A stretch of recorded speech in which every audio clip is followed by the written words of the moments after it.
حدیث سے مبارک ہے، میرے آقا علیہ الصلوۃ والسلام نے فرمایا من سأل اللہ الشہادۃ، جس بندے نے سچے دل سے اللہ سے شہادت کی موت مانگی، سچے دل کے ساتھ اللہ سے شہادت کی موت کا سوال کیا، بلغہ اللہ منازل الشہداء وإن مات علی فراشہ، بڑی پیاری بات ہے، توجہ کیجیے، جس بندے نے سچے دل سے ایک دفعہ شہادت کا سوال کیا، یہ بندہ اپنے بستر پہ بھی فوت ہوا، اپنے بستر مرگ پہ بھی موت آئی، اللہ اس کو سارے شہیدوں کا رتبہ عطا فرمائے، بلغہ اللہ منازل الشہداء، سارے شہیدوں کے جو منازل ہیں اس کے صرف اس دعا کی برکت سے اللہ اس کو وہ سارے رتبے عطا فرمائے۔ شہید کی بڑی قسمیں، جو آگ میں جل گیا وہ بھی شہید، پانی میں غرق ہو گیا وہ بھی شہید، اور کسی مکان کی چھت گری اور وہ نیچے دب گیا وہ بھی شہید۔ فرمایا جس بندے نے ایک دفعہ سوال کیا مولا مجھے شہادت کی موت دینا، اللہ کے نبی فرماتے ہیں اللہ اس بندے کو اس سوال کرنے کی برکت سے سارے شہیدوں کا مقام عطا فرماتا ہے۔ کتنی بڑی سعادت ہے۔ آخر کوئی مقام ہے تو تب ہی میرے آقا نے فرمایا، میرے آقا علیہ الصلوۃ والسلام نے شہادت کی تمنا فرمائی ہے، اور میرے آقا علیہ الصلوۃ والسلام کو اللہ نے چاہے اپنے بستر پہ موت عطا فرمائی لیکن شہادت کا ثواب رتبہ آپ کو پھر بھی عطا فرمایا۔ کیوں؟ میرے آقا علیہ الصلوۃ والسلام کو ایک دفعہ کھانے میں زہر دیا گیا، بخاری شریف کی روایت ہے، میرے آقا علیہ الصلوۃ والسلام کو کھانے میں زہر دیا گیا، آپ کو پتہ نہ چل سکا کیونکہ عالم الغیب اللہ کی ذات ہے، غیب پردوں کے پیچھے جاننے والی ذات اللہ کی ہے۔ میرے آقا علیہ الصلوۃ والسلام کو جب موت کا وقت آیا، آپ نے فرمایا وہ جو مجھے زہر دیا گیا تھا آج بھی اس کے اثرات مجھے اپنے بدن میں محسوس ہو رہے ہیں۔ اللہ نے شہادت کا بہت مرتبہ دینا تھا، شہادت کا مقام دینا تھا۔ میرے آقا علیہ السلام دنیا سے جا رہے ہیں تو اللہ پاک نے آپ کو شہادت کا بھی رتبہ عطا فرمایا۔ سبحان اللہ، توجہ فرمائیے، یہ ہے شہادت۔ آخر شہادت کوئی اعلیٰ چیز ہے تب ہی تو امیر المومنین حضرت عمر فاروق رضی اللہ عنہ اپنے رب کے دربار میں ہاتھ اٹھا کے دعا مانگتے تھے۔ حضرت عمر رضی اللہ عنہ ایک دعا کیا کرتے تھے، کیا دعا ہے؟ اللہم ارزقنی شہادۃ فی سبیلک ووفاۃ فی بلد حبیبک۔ سبحان اللہ، ترجمہ کرنے لگا ہوں، اہل دل تو تمنا کریں گے اللہ ہمیں بھی یہ مقام عطا فرما دے۔ حضرت عمر نے دو جو دعائیں مانگی، اے اللہ مجھے شہادت کا رتبہ دینا، اور دوسری بات کہ شہادت کے لیے تو جنگ ہوتی ہے، لڑائی ہوتی ہے، یا اللہ میں نہیں چاہتا مدینہ میں جنگ ہو، مسجد نبوی میں شہادت کے لیے لوگ لڑائیاں کرنے لگ جائیں، لیکن مجھے تیری ذات پہ یقین ہے، تو بڑا علیم بذات الصدور ہے، میرے دل کے بھیدوں کو جانتا ہے، تو انک علی کل شیء قدیر ہے، اللہ مجھے شہادت کی موت بھی دے اور میری موت بھی مدینہ منورہ میں آئے، نبی پاک کے شہر میں آئے۔ یہ دو دعائیں میں مجھ سے مانگتا ہوں۔ پہلی دعا کیا ہے؟ مجھے شہادت کا رتبہ دے، اور دوسری بات وفاۃ فی بلد حبیبک، یا اللہ مجھ پہ موت آئے، وفات آئے تو تیرے پیارے نبی کا شہر مدینہ منورہ مجھے نصیب فرما دے۔ یہ حضرت عمر نے دعائیں مانگی۔ اب جب موت کا وقت آیا، اللہ نے شہادت بھی دی، مدینہ طیبہ کیا، مسجد نبوی شریف میں شہادت ملی، اور مصلی رسول پہ حملہ ہوا۔ اگلی بار اللہ فرماتے ہیں جب کوئی بندہ مجھ سے میری قدرت کو دیکھ کے مانگے، میں پھر اپنی قدرت کے مطابق دیتا ہوں۔ اللہ نے فرمایا میرے پیارے بندے عمر، تو نے صرف شہادت مانگی، مدینہ کی موت مانگی، میں نے یہ دو چیزیں نہیں، تو نے اپنا دامن دے کے مجھ سے مانگا ہے، میں اپنی رحمت کو دے کے تجھے ادا کرنے لگا ہوں، تجھے شہادت بھی دے رہا ہوں، مدینہ کی موت بھی دے رہا ہوں اور قبر کی جگہ بھی نبی پاک کے پڑوس میں دے رہا ہوں۔ یہ اللہ رب العزت نے حضرت عمر کی لاج رکھی، انہوں نے اپنی دامن اپنی جھولی دیکھ کے مانگا، اللہ نے مدینہ کی موت، مدینہ کی شہادت اور پھر نبی پاک کے ساتھ قبر منور کی جگہ بھی عطا فرما دی۔ میں حدیث سنا چاہے میرے موضوع سے مناسبت تو نہیں رکھتی، لیکن آپ حضرات اس پہ بھی عمل کریں۔ نبی علیہ الصلوۃ والسلام کے فرمان ہے، آپ نے فرمایا من استطاع منکم ان یموت فی المدینہ فلیمت، میرا جو امتی یہ طاقت رکھے کہ اس پہ موت مدینہ میں آئے تو اسے چاہیے کہ وہ تمنا کرے کہ یا اللہ مجھے مدینہ کی موت نصیب فرمانا۔ یہ میرے آقا کی حدیث ہے، اس لیے ہم سب کو یہ دعا بھی کرنی چاہیے کہ یا اللہ ہمیں مدینہ کی موت نصیب فرما دینا۔ کہو سبحان اللہ۔ کیوں؟ مدینہ کی موت، مدینہ میں موت آنا، وہاں دفن ہونا، اس کا ذرا مقام کیا ہے، اس کا منصب، اس کا منصب اور یہ اس کا مرتبہ کیا ہے، ذرا سنیے۔ میرے آقا علیہ الصلوۃ والسلام نے خود فرما دیا۔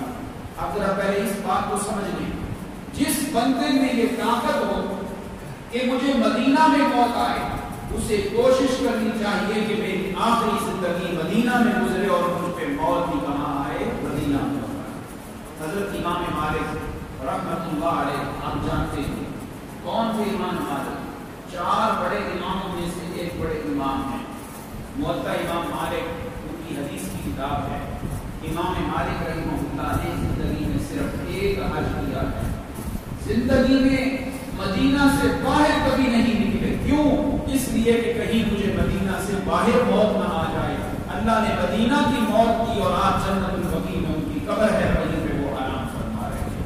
اللہ نے یہ ساتھ نصیب فرمایا۔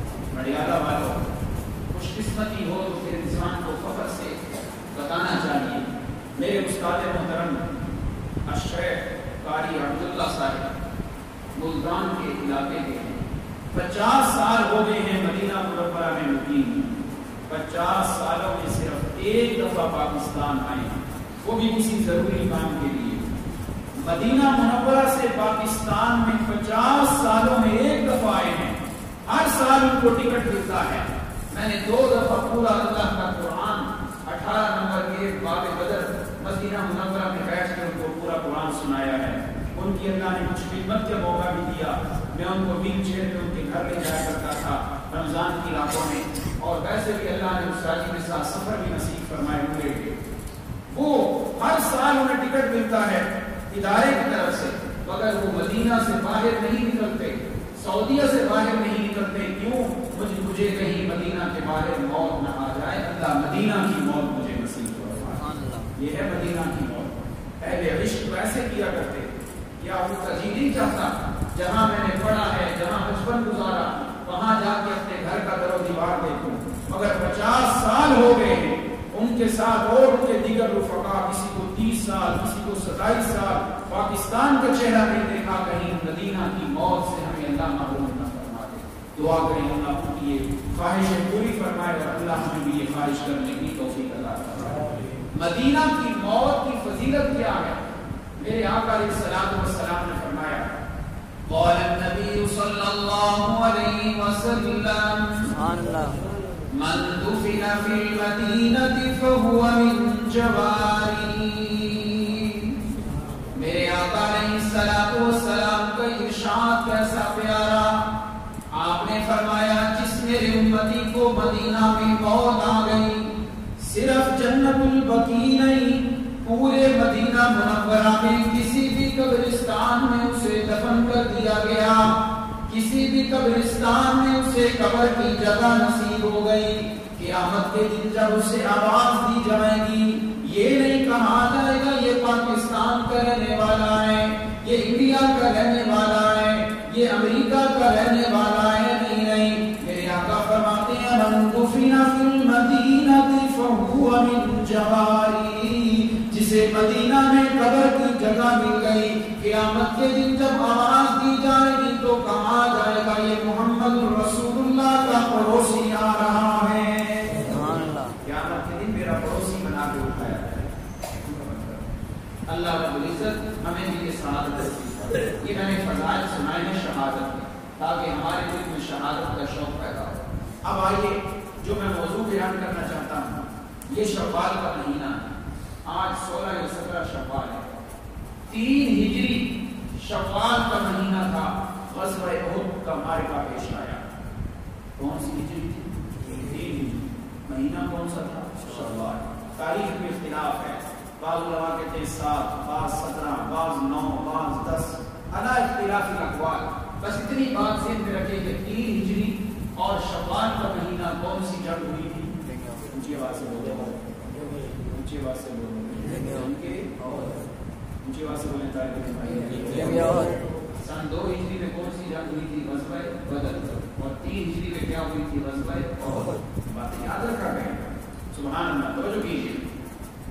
غزوہ بدر میں کفار کو بڑی شکست ہوئی، منہ کی کھانی پڑی۔ ابو جہل، بڑے بڑے کافر تباہ و برباد ہو گئے، غرق ہو گئے، ذلیل و رسوا ہوئے۔ مسلمان 313 کے تھوڑا سا اسلحہ، تھوڑی سا سامان جنگ، کفار کے پاس اتنی بڑی تعداد، اتنا اسلحہ، وہ سارے ذلیل ہوئے۔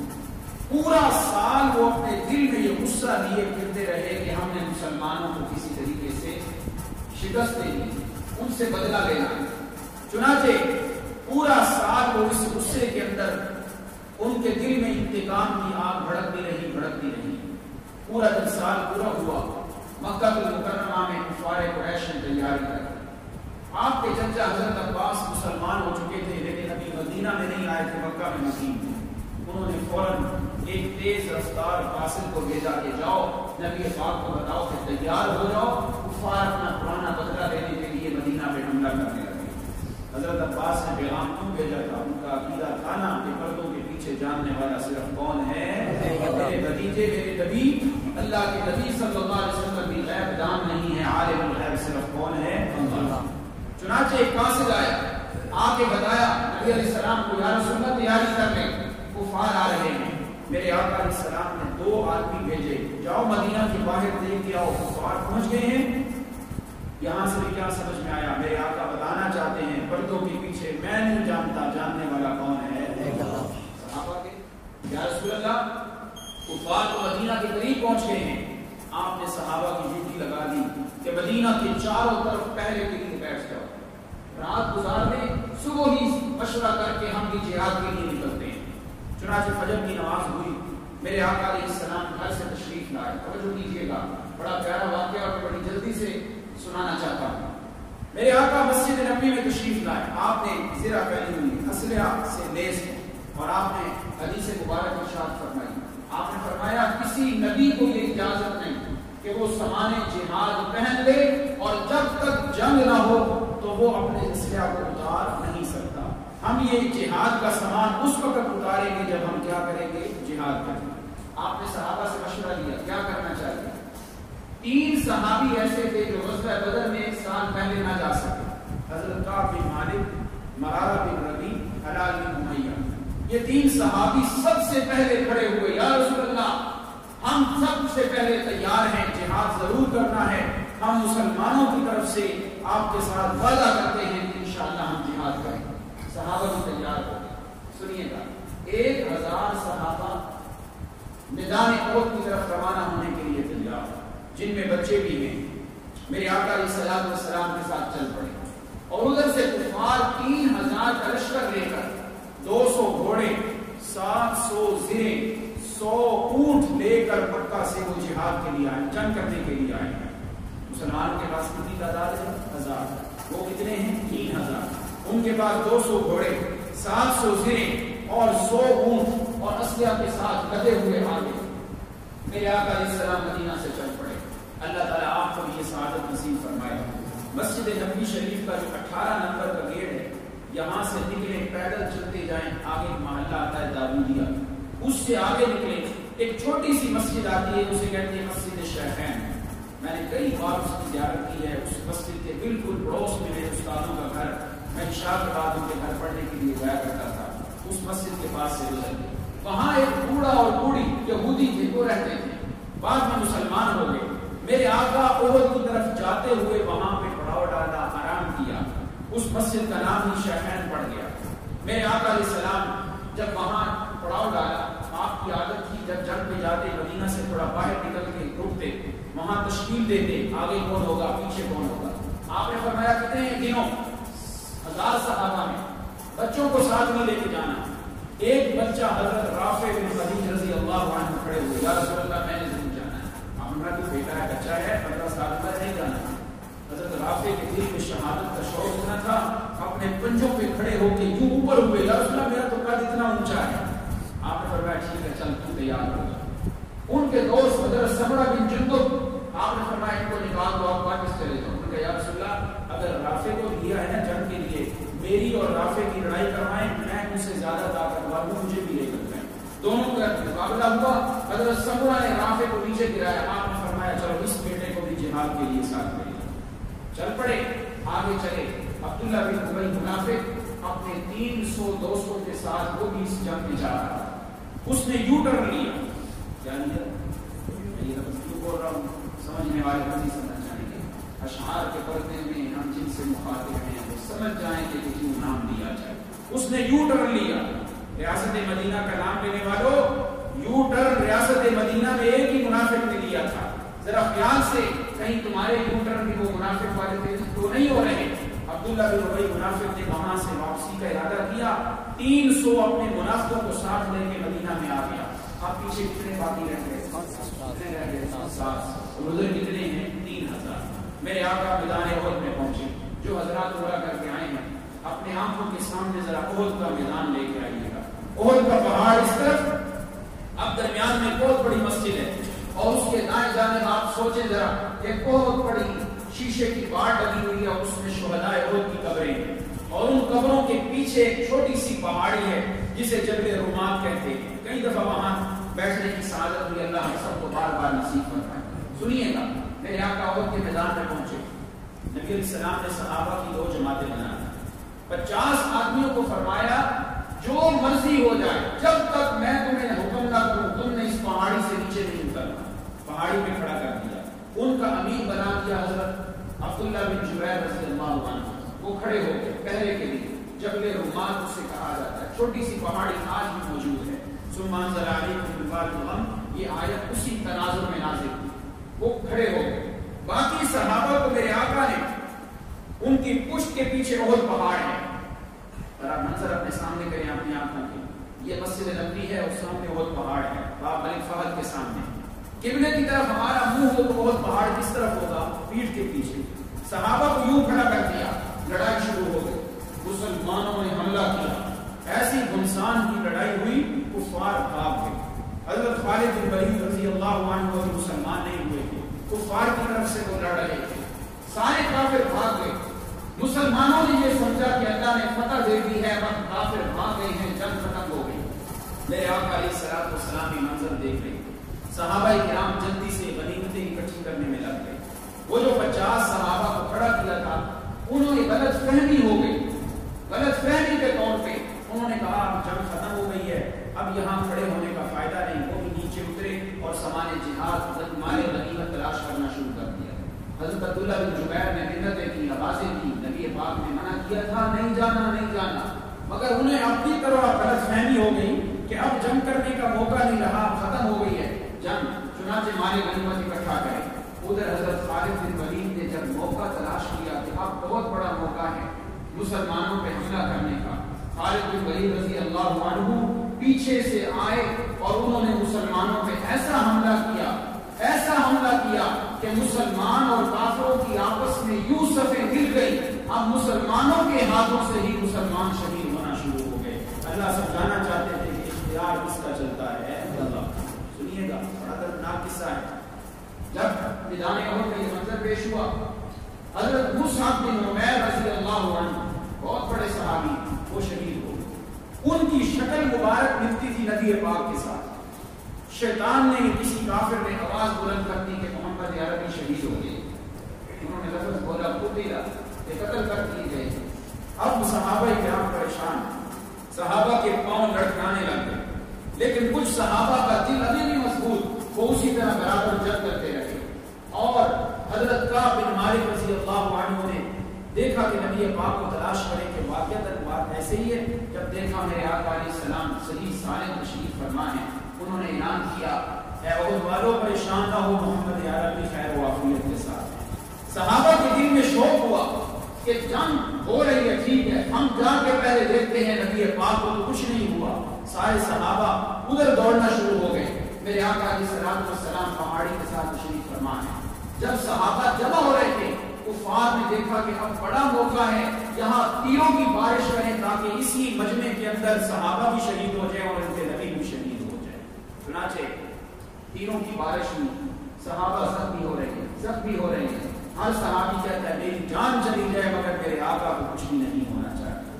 چنانچہ ایک صحابی رضی اللہ تعالیٰ عنہ آگے بڑھے. آپ نے عرض کیا حضرت ابو دجانہ رضی اللہ عنہ آ کے کھڑے ہو گئے، یا رسول اللہ مجھے جو تیر لگے تو مجھے لگے، آپ کو کچھ نہ ہو. اپنی پشت پہ تیر کھا رہے ہیں مگر اپنی جگہ سے نہیں ہٹیں گے کہ میرے نبی کو کہیں تیر نہ لگ جائے. سبحان اللہ. ایک اور صحابی رضی اللہ عنہ میرے آقا علیہ السلام ان کو تیر لگے، بے ہوش ہو کے گر گئے. آپ نے فرمایا دیکھو یہ زندہ ہے. دیکھا تو کچھ سانس باقی تھے. آپ نے فرمایا ان کا لاشا میرے قریب کرو. ابھی کچھ سانس باقی تھے. وہ صحابی رضی اللہ عنہ نے اپنا سر نبی پاک کے قدموں میں رکھا اور وہیں ان کی روح پرواز کر گئی. حضرت ابو دجانہ کھڑے ہو گئے، یا رسول اللہ سارے تیر میں برداشت کروں گا. حضرت ابو دجانہ جب شہید ہوئے، پھر حضرت طلحہ رضی اللہ عنہ اپنے ہاتھ پہ تیر کھاتے رہے.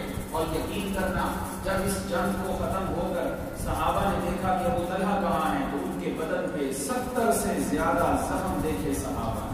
اللہ اکبر. جو انہوں نے نبی پاک کی حفاظت کے لیے کھائے. حضرت طلحہ بھی شہید.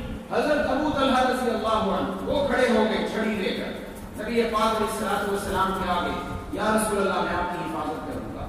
ایک کافر عبداللہ نامی وہ صفوں کو چیرتا ہوا آگے آیا. نبی علیہ السلام کے اوپر تلوار سے حملہ کیا. آپ کے چہرے مبارک پر تلوار لگی اور اس نے جو سر پہ خود پہنی ہوئی تھی نبی علیہ السلام کے سر مبارک پہ ماری. آپ کا سر مبارک میں محفوظ رہا لیکن اس کی 2 کڑیاں میرے آقا علیہ السلام کے دانت مبارک میں جا کے یوں پھونک گئے.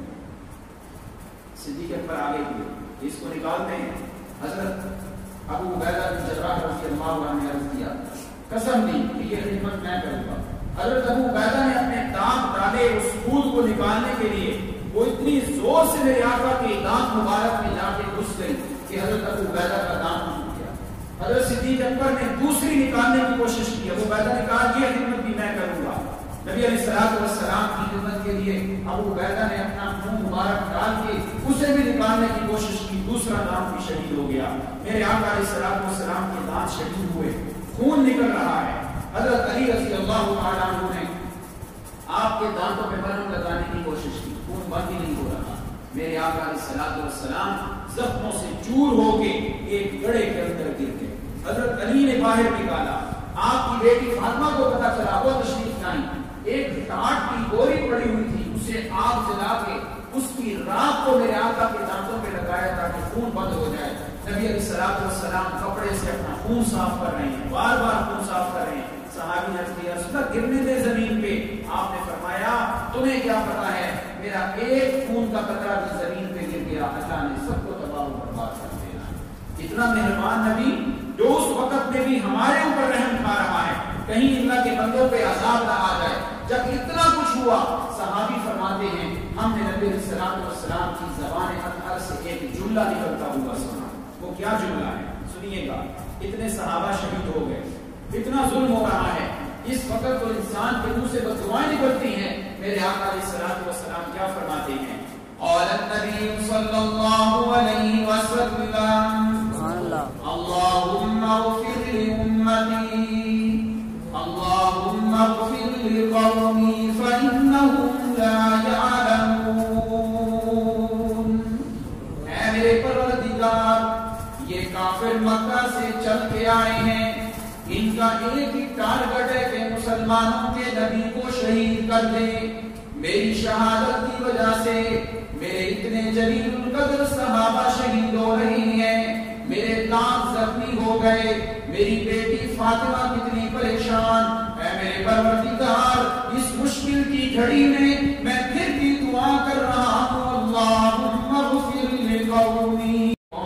کیا دعا کر رہے ہیں؟ یا اللہ میری قوم کو معاف فرما دے۔ اللہ رب العزت نبی علیہ الصلوۃ والسلام کی رحمت کتنی عام فرما دی ہے کہ کافروں کے لیے بھی رحمت بنا دیا۔ اب سنیے، جب جنگ مکمل ہوئی میرے آقا علیہ الصلوۃ والسلام نے فرمایا چلو زخمیوں کو اکٹھا کرو، اور کافر جو آئے تھے نا مکہ سے 14 عورتوں کو بھی لے کے آئے تھے۔ عورتوں کا کیا کام کہ جی عورتیں اشعار پڑھ پڑھ کے ان مردوں کو جوش دلائیں گی، اگر کوئی بھاگنے لگے گا تو یہ اشعار پڑھ کے انہیں شرمندہ کریں گی کہ تم مرد بنو، عورتیں کیوں بن رہے ہو۔ 14 عورتیں وہ مکہ سے لے کے آئے تھے، اتنی تیاری کر کے آئے۔ میرے آقا علیہ السلام نے فرمایا شہداء کو اکٹھا کرو۔ جب شہیدوں کو اکٹھا کیا گیا 70 صحابہ کرام احد میں شہید ہوئے۔ آپ نے فرمایا میرا چاچا نظر نہیں آ رہا، حضرت امیر حمزہ کدھر ہے؟ 2 بڑے بڑے صحابہ جو شہید ہوئے، حضرت مصعب بن عمیر اور آپ کے چچا سید الشہداء حضرت امیر حمزہ رضی اللہ عنہ۔ دیکھا گیا پہاڑی کے کنارے حضرت امیر حمزہ کا جسم مبارک پڑا ہوا ہے، پہچانے نہیں جا رہے، پیٹ مبارک بھی اس طرح غصب کر دیا کافروں نے اور ان کی آنکھیں نکال دی، یہ بھوموں کے بال بھی کاٹ دیے اور چہرے مبارک کو کوئی پہچان نہیں سکتا تھا۔ میرے آقا علیہ الصلوۃ والسلام نے دیکھا، آپ نہ پہچان سکے۔ آپ کی پھوپھی حضرت صفیہ رضی اللہ عنہا آ رہی تھی اور انہیں بتایا، نبی علیہ السلام فرمایا میری پھوپھی کو کوئی نہ بتائے کہ آپ کا بھائی شہید ہو گیا ہے۔ حضرت صفیہ بڑی مضبوط دل کی مالک تھی، وہ فرمانے لگی مجھے بتاؤ نبی یہ باپ کا کیا حال ہے، میرے بھتیجے کا کیا حال ہے۔ حضرت صفیہ کو لایا گیا، حضرت صفیہ نے اپنے بھائی امیر حمزہ کو پوروں سے پہچانا کہ واقعتاً یہ میرے بھائی کی میت ہے، یہ انہی کی لاش ہے۔ حضرت امیر حمزہ رضی اللہ عنہ کو لٹایا گیا، جسم مبارک چونکہ طویل القامہ لمبے کر کے تھے، ایک چادر ہے ان کے سر پہ ڈالتے ہیں تو پاؤں ننگے، پاؤں پہ ڈالتے ہیں تو سر ننگا۔ نبی علیہ السلام فرمایا کہ چہرے مبارک کو ڈھانپتے اور پاؤں پہ گھاس رکھتے۔ اب صحابہ کرام کو رکھا گیا، میرے آقا علیہ الصلوۃ والسلام نے جنازہ پڑھا، 10 صحابہ کو لایا گیا، میرے آقا جنازہ پڑھتے، حضرت امیر حمزہ کی میت اور ان کا جسم مبارک ہر جنازے کے اندر پڑا رہا، باقی کو اٹھا لیا جاتا، گویا کہ یوں سمجھے امیر حمزہ پہ 70 دفعہ جنازہ پڑھا گیا۔ سبحان اللہ۔ اور میرے آقا علیہ السلام جب دفنانے کی باری آئی، آپ خود قبر مبارک میں اترے اور صحابہ کو دفنانے لگے، جگہ تھوڑی تھی، وقت مشکل کا تھا، سارے زخمی ہیں، میرے آقا علیہ الصلوۃ والسلام قبر میں رکھنے لگے۔ آپ نے فرمایا پہلے اس صحابی کو لے کے آؤ جسے قرآن زیادہ یاد ہے۔ سبحان اللہ۔ میرے بھائیوں، شوال کا مہینہ غزوہ احد ہوا، میرے آقا نے یہ جملہ ارشاد فرما کے گویا بتا دیا ہمارے مدارس میں بھی قرآن کی ابتدا، پڑھائی کی ابتدا شوال سے ہوتی ہے۔ آپ نے فرمایا جس نے قرآن پڑھا ہوا ہے اسے لے کے آؤ، آپ قبر مبارک میں اسے اتارتے۔ پھر حضرت سید الشہداء کو تدفین کی گئی اور یہ ساری باتیں ہوئی، آپ مدینہ منورہ میں واپس تشریف لائے اور نبی علیہ الصلوۃ والسلام نے اس جنگ کے اندر چند باتیں صحابہ کو بتائیں۔ آپ نے فرمایا دیکھو میں نے صحابہ کو منع کیا تھا پہاڑی سے نیچے نہیں آنا، چاہے غلط فہمی ہوئی ہے لیکن ان سے غلط فہمی کی وجہ سے چھوٹی سی غلطی ہو گئی ہے، اجتہادی غلطی، اللہ نے مسئلہ سمجھا دیا۔ دنیا کے اندر اگر نبی کی مخالفت کرو گے تو پھر پریشانی آئے گی، اگر عزتیں چاہتے ہو تو نبی کے طریقوں کو اپنانا ہوگا۔ دوسرا سبق اس جنگ سے کیا ملتا ہے؟ میرے آقا زخمی ہوئے، 70 صحابہ شہید ہوئے، کفار کی طرف سے 22 یا 23 لوگ جہنم رسید ہوئے، ہمارے جو شہداء تھے وہ جنت میں، ان کے مردار جہنم میں۔ اللہ نے مسئلہ سمجھایا لوگوں اختیار کس کا چلتا ہے؟ مختار کل سکس کی ذات ہے، اللہ کی ذات ہے، کسی کے چاہنے سے کچھ نہیں ہوتا، ہوتا وہی ہے جو اس کو منظور ہوتا ہے اللہ کو۔ تو میں نے بات شروع کی تھی کہ 3 ہجری شوال کا مہینہ 14 یا 15 شوال کو یہ غزوہ احد کا معرکہ پیش آیا اور 15 شوال کو حضرت امیر حمزہ رضی اللہ عنہ کی شہادت ہے، وہ سید الشہداء ہیں۔ اللہ رب العزت نے ان جہاد کے معرکوں سے ہمیں مسئلہ سمجھایا ہے کہ اسلام بلند ہوتا ہے کس کے بعد؟ نعرہ تکبیر کے بعد۔ اور صحابہ جب بھی جنگ شروع کرتے تھے تو وہ نعرہ لگاتے تھے اللہ اکبر۔ آج اس نعرے کی وساطت سے میں بات کرنا چاہتا ہوں۔ آج 28 مئی ہے، 28 مئی 1998 پاکستان میں بھارت کو جواب دیتے ہوئے ہمارے ملک پاکستان کی فوجوں نے یوم تکبیر کے نام سے ایک دن منایا تھا۔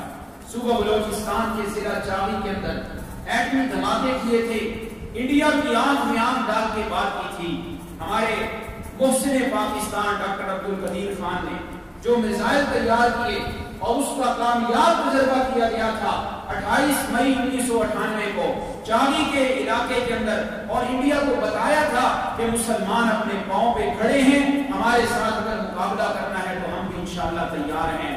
ہماری ملک پاکستان کی فوج نے اس دن کا نام رکھا تھا یوم تکبیر۔ یوم تکبیر کا کیا مطلب؟ مسلمان کا مقصد ہی یہ ہے کہ میں لڑائی کیوں کرتا ہوں بتانے کے لیے کہ اس دھرتی پہ اعلان کیا جائے لوگوں سارے چھوٹے ہیں، سب سے بڑا کون ہے؟ سب سے بڑی ذات کس کی ہے؟ اللہ کی ہے۔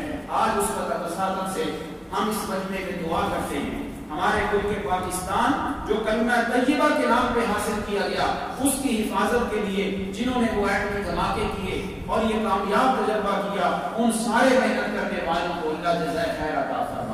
اور ملک پاکستان کی جو فوج ہے، چاہے بری ہے، بحری ہے، فضائی ہے، ہم انہیں بتانا چاہتے ہیں کہ اے افواج پاکستان، تم پاکستان کا جھومر ہو، پاکستان کی زینت ہو۔ ہم چاہتے ہیں تمہاری عزت ساری افواج کے اندر بلند ہونی چاہیے۔ ہم اسی لیے کہتے ہیں وہ کام کریں جس کی وجہ سے تمہارا امیج بلند ہو، تمہارا نام بلند ہو۔ ایسا کام ہم نہیں کرنے دیں گے۔ ہم آپ کو کہتے رہیں گے کہ اس کام کی وجہ سے آپ کی عزت نہیں، آپ کی بے عزتی ہوگی۔ ہم دعا کرتے ہیں اللہ پاک ہمارے پاکستان کی سرحدوں کی حفاظت فرمائے، افواج پاکستان کو اللہ رب العزت وہ جرأت عطا فرمائے کہ خالد بن ولید جیسی جرأت آ جائے اور صحابہ کرام جیسی جرأت آ کے آج یہود کی آنکھ میں آنکھ ڈال کے بتائیں کہ بیت المقدس کی حفاظت کرنا ہمارا فرض بنتا ہے، فلسطینیوں کی حفاظت کرنا ہمارا فرض بنتا ہے۔ پاکستان کی سالمیت کے لیے، اس کے استحکام کے لیے، اس کے بقا کے لیے جو 28 مئی 1998 کو یوم تکبیر منایا گیا،